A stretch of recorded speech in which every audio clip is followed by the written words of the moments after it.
سلام دوستانو، مایکروسافټ ورډ 2019 ته ښه راغلاست. په دې ویډیو کې موږ تاسو ته درښایو چې څنګه موږ د پریکټیس لپاره په ورډ کې هغه ډیفالت ټیکسټ پیدا کوو، هغې باندې کار وکړو، هغه په پی ډي اف باندې ثبت کړو. نو د اسانۍ سره موږ کولی شو د کیبورډ نه د مساوي بټنه پریس کو، رن ټایپ کو، قوس خلاص کو، قوس بند کو، انټر پریس کو. نو موږ ته دا ټیکسټ راکوي. همدا ټیکسټ راغلو، موږ بیرته اوس په پی ډي اف باندې سیووو.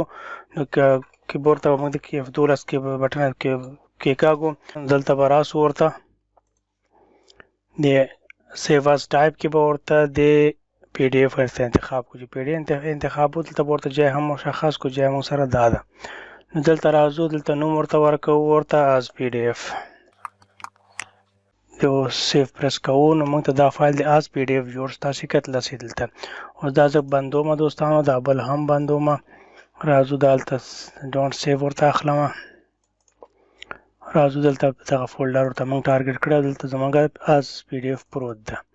نو خلاصه کړئ دوستانو، ویې ګورئ، کار ورسره وکوئ. تاسې کولی شئ چې هر نوع فایل تاسې ولرئ په پی ډي اف باندې ثبت کړئ سره. نو خدای دې وکړي دا ویډیو مو د پام وړ ګرځېدلې وي. که چینل مو سبسکرایب کړی نه وي، چینل سبسکرایب کړئ، دوستانو سره شریک کړئ. د لا ویډیوګانو لپاره مو سره پاتې شئ. د اوس لپاره ښه وخت، ښې چارې.